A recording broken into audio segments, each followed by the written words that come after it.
published in the USA and captured in fictional form his lifelong passion for the history of 19th century America. The Silent People, sadly unpublished, was a tremendous science fiction novel that Steve wrote. Steve's books and articles on a range of serious and urgent political themes were many. The impression we have of Steve is that he did many different things. Several people wrote to us following their reading of the Morning Star obituary that they had no idea of how much Steve had written and of the many different things he'd done. The breadth of his interests was remarkable. As someone said, he was a real interdisciplinarian. But as Steve also said to me on many occasions, he said, I'm a socialist, so I'm interested in everything. And that, I think, sums him up in many ways. So to move on to the testimonials, Patrick now is going to give his condolences in English that he gave earlier at the cemetery in French. For those who were not at the cemetery or French, usually this in English. You know, if nobody can, if people can hear me. Okay. It's hard having to say this again, but okay. For the last 14 years, I had the great honor of having Steve as a mentor and a friend. Trying to convey the importance of those years with Steve and Marjorie in just a few words, for me, is essentially impossible. The simple truth is that Steve and Marjorie have become family to me.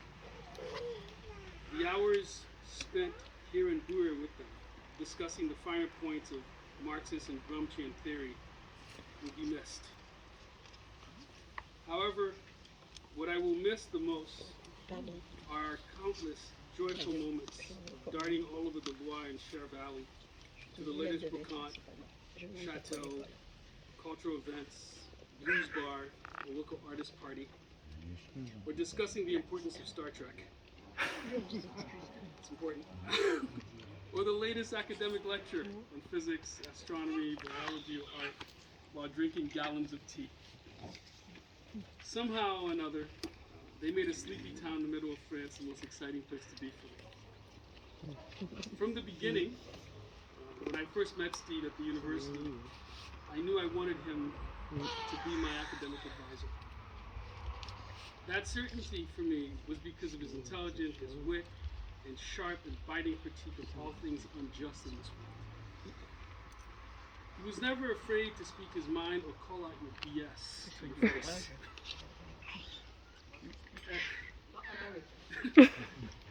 An aspect of his personality that bothered some, but I found refreshing and reassuring. There was no obfuscation with Steve. It was not much for pleasantry. What you saw is what you got.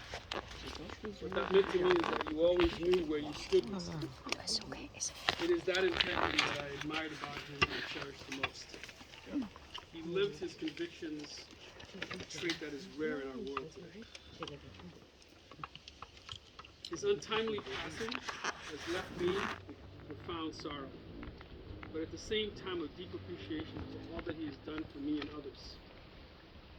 He told me a few times that he wished he'd been able to make a bigger impact in this world. I told him repeatedly, his impact is far greater than he could ever imagine. The long list of friends, family, colleagues, and students, myself included, who have benefited from Steve's influence, support, guidance, extends far beyond the confines of the town of Blue Ray. He inspired and pushed everyone around him to be better and be better humans. I thank him for pushing me and for being a great, caring, and supportive friend. Rest in peace, Steve. You will be deeply missed.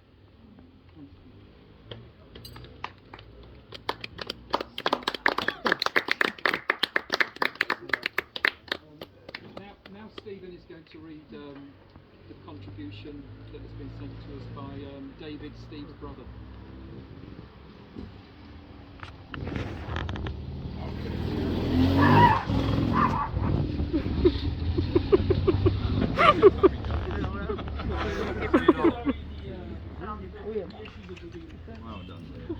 So, okay, this is David McGiffen's contribution. He's over there. So I'll read this now. Yeah. So, David, Steve's brother, younger brother. Steve took me places. My entire life was a cultural vacuum, except when Steve came home. 9 years older than me, he still took me places. The Footy, Nuneaton Borough, Ayresome Park, Main Road, Old Trafford, accidentally to the Stretford end, 2-2. Huddersfield, surprise trips after school to Stoke, very cold, lost 1-0. Wrexham, very, very wet, lost 1-0. The mighty Borough, but I forgive him for that. He showed me better comedy than 70s TV sitcoms. At the pictures, he swore blind I was 14. I was aged 12. For young Frankenstein, the prime of Miss Jean Brodie, Blazing Saddles, Holy Grail, The Goons, Spike, Python, my fragile little mind. What was he thinking? I took him to see Alexei Sale, Rick Mayo and Ben Elton. Imagine two Steves laughing right in the middle down at the front. Because David had a loud laugh similar to Steve. Squatting in London, the heat wave on Anglesey, Huddersfield on holiday, the best times away from home. Most of my vices. Moving on. Better books, the kind to get lost in and cry at the end. Watership Down when I was 10, and again at 58. Socialism, Marx. The single biggest influence from Steve was by far music. Music that was better than played on Radio 1. The Beatles. I scratched his brand new White Album, massive petal-shaped scratches, trying to play it on the Danza, age 3. Oops. And pure brainwashing Bob Dylan into me in a student house in Huddersfield, which I initially regarded as against my human rights and a cruel and unusual punishment. The programming stuck. I'm going to see Dylan next month, and that's going to be sad. Steve was the best brother I could have had. We only ever laughed. I'm already missing his emails. So long, Steve, and thanks for all the fish. David.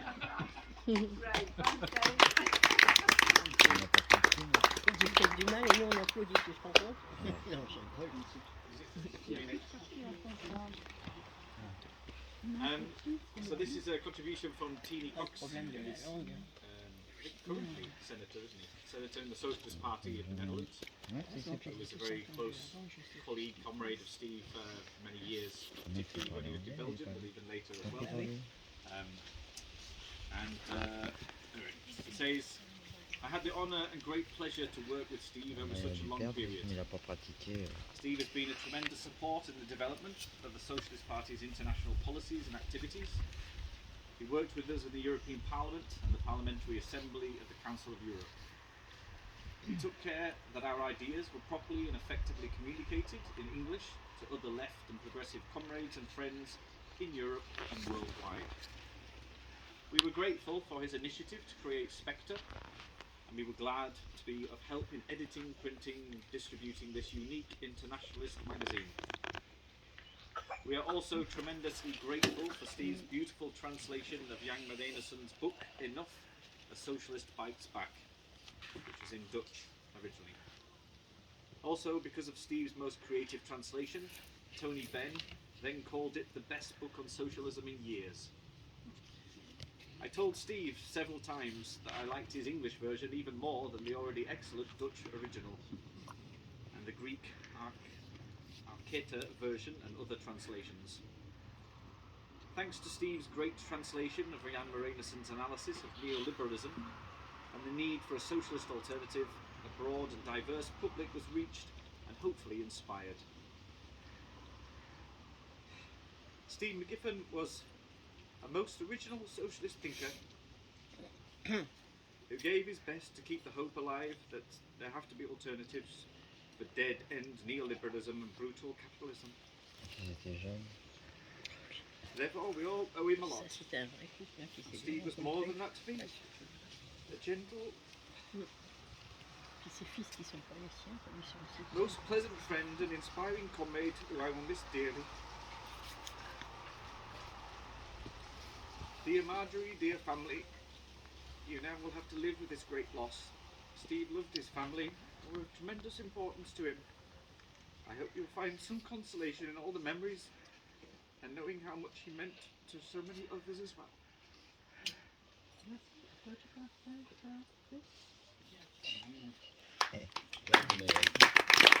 Elles avaient tous des cheveux ras et des tasses de café tachées. Patrick, you have now a testimony from Il n'y a Dave pas beaucoup Feldman, de who poils, was on one voit of son Steve's copain comme ça. students. So for those, Dave Feldman met Just Steve again. back in 2011. We've all spent a lot of time here together as well. Obviously, he's in the Avec un U.S. petit right bout. now, Ils sont au téléphone. finishing up his PhD. Je sais pas s'il faut que je l'appelle ou pas. T'as vu, You il boit imagine que de la super boc, hein. influence him with Ouais. Steve was also Les speaking Anglais boivent for us beaucoup as de well. bière. He said his Mais words, c'est la I'll be bière reading portugaise, those ça. now. Il y a des choses aussi. Starts, pour le ski. Oh, il y a d'autres choses, I hein. met Ah, Steve c'est de la bière anglaise in ici. January Il y en a un qui me 2011, merci. shortly Merci. after moving to Paris to begin the MA program at AGS. At the time, I had just spent 3 months volunteering on organic farms throughout France, and I was slowly developing a more critical outlook on the world than my middle-class upbringing in suburban New Jersey had provided me. Needless to say, I was immediately intrigued by Steve, a Marxist professor with a working-class Manchester Oh, elle fout de accent ma gueule, quoi. and sense of humor who took his vegetable garden and long, slow walks in the French countryside as seriously as socialist politics, beer, Bob Dylan, and football. Steve was truly one of a kind, and while I am sad that I was unable to make the trek from California to be with you all today, I'm grateful for the opportunity to share some of my reflections about Steve's life.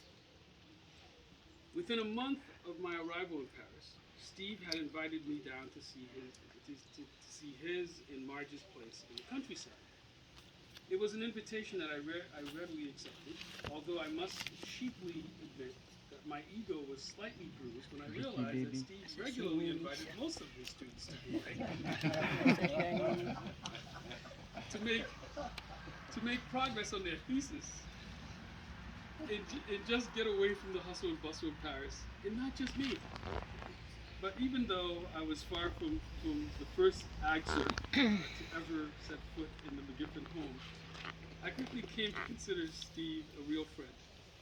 Some of the fondest memories I have of my time in Paris are happy hours at the Falstaff with him, Patrick, a rotating cast of characters that comprise the shadowy Falstaff group. That's Falstaff with an L, with one L, by the way, as Steve would inevitably remind me when I made the ignorant mistake of spelling it with 2 L's over email. I can still hear him ordering Ipils, which is a Pilsner, from the waitstaff, and then downing half a pint in one gulp so he could rush, foam and beard, shirt disheveled, and backpack slung over his shoulder to catch his train for Montparnasse in time. I learned a lot about socialist politics and history during those conversations. Even if I couldn't always make out what Steve was saying, this was only partly due to my difficulties with his accent. As most of you are probably aware, Steve also had a tendency to progressively burst out in laughter before finishing a joke, or some other comment about that he found funny. Steve had no interest in softening his accent when speaking in either English or French, and he even chided me once for trying too hard to speak proper Parisian French, pointing out that the locals in Montréchat actually do pronounce the T. It's Montréchat. Steve considered the French countryside to be the best place on earth to live, and he dreaded the idea of ever having to move back to England. But this did not stop him from constantly extolling the virtues of English football or from pointing out that Scotland has its own parliament, that the term Anglo-Saxon is nonsense, Oh, mais écoute, s'il te and that plaît, the hein. UK is the only country in the world that doesn't have its own proper denominum. Sorry. I bring all this up in order to call attention to how Steve admirably rejected the worst aspects of nationalist chauvinism, while simultaneously appreciating the power of local culture and identity. I think this also informed his and Marge's morning routine of stopping for coffee at the local cafe, purchasing eggs at the Portuguese-owned shop across the street, and picking up their specialty salt-free bread at the boulangerie next door. Steve felt it was very important to support the local businesses. Bure had already seen its local SNCF close a couple of decades prior, and he and Marge were especially keen to take advantage of the rural community life in France. That, as they pointed out to me, one of our long walks had not survived in the neighboring and much smaller Belgium. I feel honored to have been able to participate in some of that culture thanks to them. And I always remember walking along the Cher to Montréal in the longer outings organized by the walking club, visiting the Chateau de Chenonceau and the botanical gardens, taking a tour of the local cave that is now used as a wine cellar, drinking boxes of wine, harvesting shells, walnuts, and taking Joe and the massive dog next door, which unfortunately is no longer, using Steve's old toaster from the DDR. Ils vont même pas rire. En français, c'est quoi? Steve was an excellent cook. He taught me how to make crispy tofu. The trick is that you have to freeze it, defrost it, and then squeeze the excess liquid out before sautéing and baking. Right? I must say, however, I always felt a little embarrassed for eating too much of the Oui, mais c'est en food fonction that de he ce qu'il cooked. dit là. And I imagine Jim didn't like it either because that Avec just la meant that he photo, didn't really get any leftovers when I was around. Ok. Then there was the time when that my girlfriend Martha and I were having lunch with Steve, Marge, and one of their friends outside the cafe in the shop. And Jim, rather uncharacteristically, bit the leg of a man who walked by our table. This was quite a shock. As it turned out, the man was Steve's and Marge's former postman.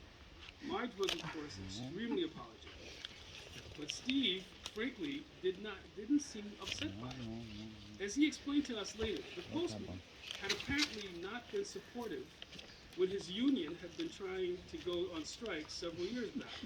I guess Steve thought he had it coming. My friendship with Steve did sometimes make it hard for us to have proper work sessions to discuss my thesis. Even when we were meeting in a more formal setting of AGS conference room, Steve would sometimes refer to Karl Marx as the Big K, would end up talking about the Paris Commune and how communards proved that it was possible to set up a functioning workers' state. Steve never shied away from engaging in what Marx termed ruthless criticism and wholeheartedly expressing his socialist views, including the IMF representative who had been invited by the school to speak in his class. I remember him reciting the line in the Communist Manifesto, all history being a history of class struggle, in order to make a point to one of the speakers at the annual conference, and poking fun at another presenter for taking seriously the notion of corporate social responsibility, which Steve obviously saw as an oxymoron. He would get angry when told that he should ask questions rather than make long comments, insisting that such a rule was anti-democratic. Steve once wrote an 8,000-word review of a book on the EU that began with him proclaiming it to be the worst book ever written by someone who should have known better. C'est même pas drôle. Tu peux Yet, Steve had the gall to tell me that my writing was too wordy, that I needed to tone down my rhetoric in my thesis, and that I should try to be more dialectic. He was right on all three counts, of course. But Steve was also a strong supporter of my work, and he published several early articles in Mind Expectancy, the online journal that he edited at the time. I would continue to occasionally send him some of my work up through last year, and he would always give me encouraging feedback. I only wish I had taken the time to read his novel, Tenet's Rock. Yes, I know. Guilty. I know he put a lot of work into it, and I think he would have appreciated discussing it with me. Steve was famous amongst the AGS students for saying things like, "I read the New York Times and the Onion, and I can't tell the difference." Or my personal favorite, I always thought liberals were just well as anarchists. And he was always looking for an excuse to talk about Dylan, whether it be an opening line about Joël and just like Tom's jeans. In response to a 45-minute presentation on Mexican drug law. And on the verse in the Tangled Up in Blue that goes, "She was married when we first met, soon to be divorced. I helped her out of the gym, I guess, but I used a little too much force." He never tired of explaining how that perfectly described the beginning of his and Marge's relationship, which was just beginning when the song came out. And on that note, one thing that always struck me was just how much Steve valorized parenting and other forms of labor that often gets coded as feminized, and how proud he was to have been a young stay-at-home father for a time. When I last visited Steve in the summer of 2017, he was listening to Leonard Cohen's He Wanted Darker a lot. The album is in many ways a meditation about death, albeit approaching it with a sense of humor, and Cohen had passed away shortly after its release in late 2016. Steve didn't shy away from talking about his own health problems, and I learned about his hand issues and eventual Parkinson's diagnosis earlier last year. I mentioned that I had read that eating sprouted lima beans could relieve some of the symptoms, and he seemed to be into the idea. We managed to chat on the phone once after that. We were supposed to talk about an article on the SP that I had sent him, but as it tends to be with Steve, we got a bit sidetracked. I wish I followed up with him again to see how he was doing. I like to close by saying that, as Steve declared to us in class one day, he did not believe in reincarnation. This was his way of assuring us that even though he happened to be born the same year that Stalin died, he was not, in fact, Stalin reincarnated. On a side note, Steve did once refer to me as a trot at the fall stop, but I didn't know what he meant by at the time. I don't believe in reincarnation either, as I must admit it can be difficult to find a sense of optimism these days. But I nonetheless see in Steve's life and character his boundless generosity, his piercing wit, his penetrating intellectual curiosity, his deep appreciation for humanity in all its complexity, and his fierce desire to change the world so that humans might one day reach the true potential, something worth aspiring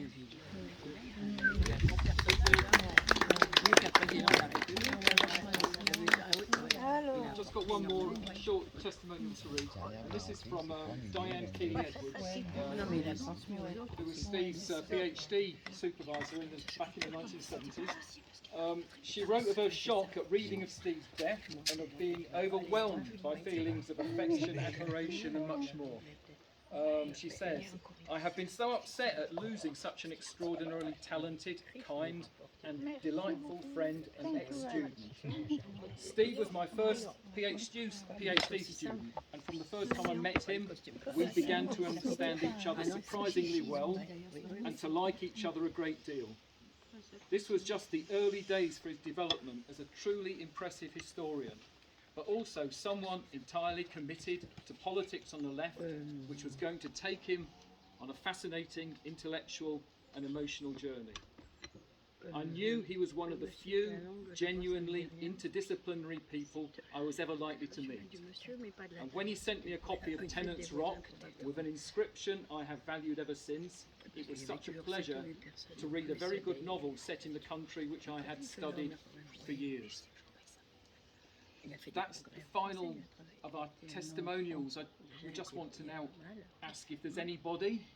Steve has many friends here who would like to say anything else before we finish this part of the event. Est-ce que quelqu'un dit quelque chose, si vous voulez? Tu veux que je parle en anglais? Si vous voulez parler en anglais, allez-y. Sinon, ça va fonctionner. Là, vous êtes C'est pas facile hein, de différences qui sont aussi énormes. Et mais ce qu'il y a, c'est que. C'est pour ça qu'on s'aime, parce qu'on est différents, sinon c'était tous pareils. Elle va la fermer, la blonde. Nous sommes les meilleurs amis de la Terre, mais comme tout, c'est comme l'amour, il y a des contradictions. Oui. Et là, nous nous retrouvons tous les battants. Et puis, ben là, on connaît, je connais très bien ton papa. Toi, on s'est vu à des fêtes des voisins. On s'est vu chez Pierre et Aurélie, on s'est vu ici, on a eu des... Et on s'est compris, parce que toi tu parles toujours un petit peu français, ton papa pas du tout. Ton papa pas du tout. Mais alors on a eu des réunions... Mais c'est quand même une grande... Ceux qui parlent anglais, ils comprennent rien de ce que tu dis, Ouais, tu vois. mais ils vont transcrire. Traduire. Mais ils me connaissent sur les réseaux sociaux, ils savent ce que je vaux, ils savent ce que je dis et tout ça, n'est-ce pas? Mais ce que tu dis là, et quand ils parlent pas français... C'est les sous-titres. Et alors, ce qui va me manquer vraiment, c'est, et qui m'a agacé pendant mes siestes, c'était Steve. Alors, à chaque fois, je disais, mais qu'est-ce qui les fait rire autant? Mais c'est vrai que vous aviez une joie de vivre particulière à vous. Oui. Et un jour, j'avais dit à Sylvie, mais ce couple, ils se disputent jamais. Elle dit, mais quelquefois en anglais. Elle balance.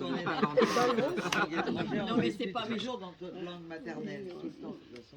En tout cas, Les cousins italiens, ils se disputent en italien. on ne peut pas l'oublier. Moi, je vous aime tous, même ceux que je ne connais pas. On est là pour la même personne. On est là dans un. Nous sommes des terriens. On est là, la main dans la main. Et puis Marjorie, ben voilà, on n'a plus beaucoup d'hommes dans notre quartier à la Rose, hein. Mais nous sommes des battantes. Hein. Ils ont fait un feuilleton. Nous sommes des battantes. Et je vous souhaite un parcours sans Steve, mais en sachant que nous, on veille sur lui. Et puis que je vous remercie d'être là. Puis après, on cherchera à lire tout ce que vous avez écrit parce que ça doit être très touchant et très drôle.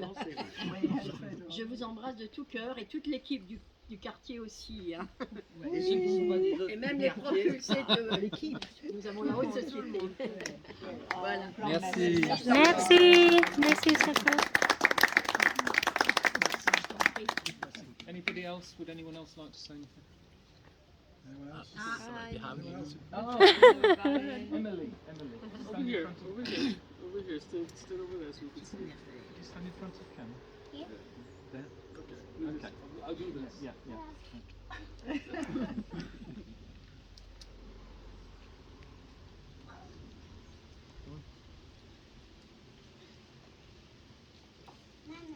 I'll say in English. Is that okay? English is... Je vais parler en anglais du coup. Pour dire une des blagues que mon grand-père il adorait me dire et il disait ça à chaque fois que je le voyais.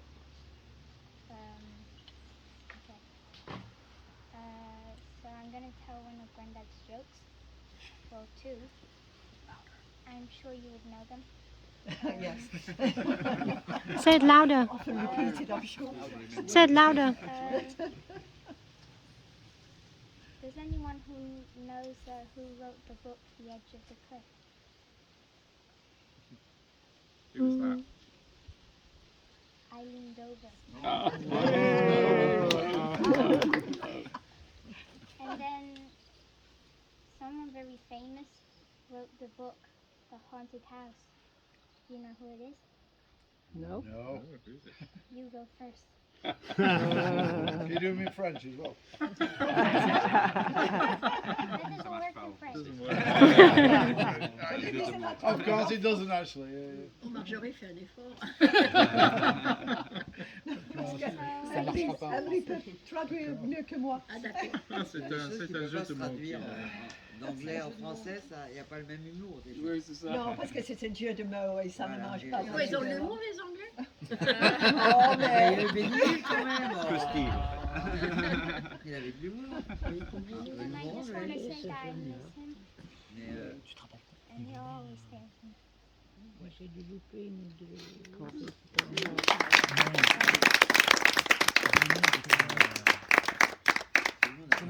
Anybody else like to speak about Steve?